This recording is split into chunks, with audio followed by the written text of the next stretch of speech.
China already impose even higher rates on U.S. goods. The real goal of tariffs is to protect local industries, not just generate revenue. For instance, India imposes 100% tax on Harley-Davidson motorcycles, making them significantly more expensive than locally produced Royal Enfields, thus protecting domestic manufacturers. By increasing the cost of foreign products, local industries are favored, and foreign exchange is conserved. Since Trump's tariffs apply to imports, foreign goods entering the U.S. will become more expensive, reducing their sales and pushing American consumers toward domestic alternatives. This will hurt industries like textile in countries such as India and Pakistan. But the biggest impact will be on China, which appears to be Trump's primary target.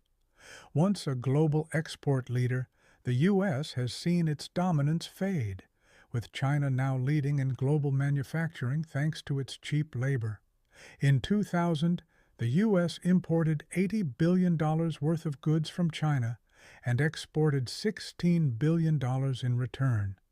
By 2025, this grew to $440 billion in imports from China and only $145 billion in exports, a trade deficit of $295 billion. Trump argues that this imbalance must be corrected and wants China to buy as much from the U.S. as it sells to it.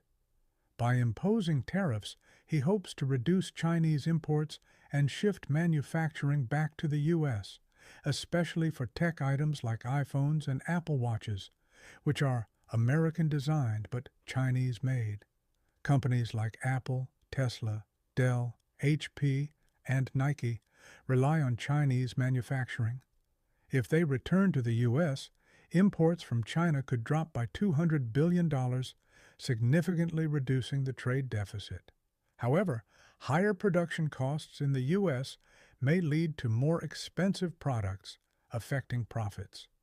Still, Trump seems determined to dismantle China's manufacturing monopoly. In response, China has increased tariffs on U.S. goods, escalating the conflict into a full-fledged trade war. Now, a $10 Chinese product may cost double in America and vice versa. While the U.S. can manage without Chinese imports, sourcing from other countries if needed, China depends heavily on one specific import from the U.S. soybeans. With a population of 1.41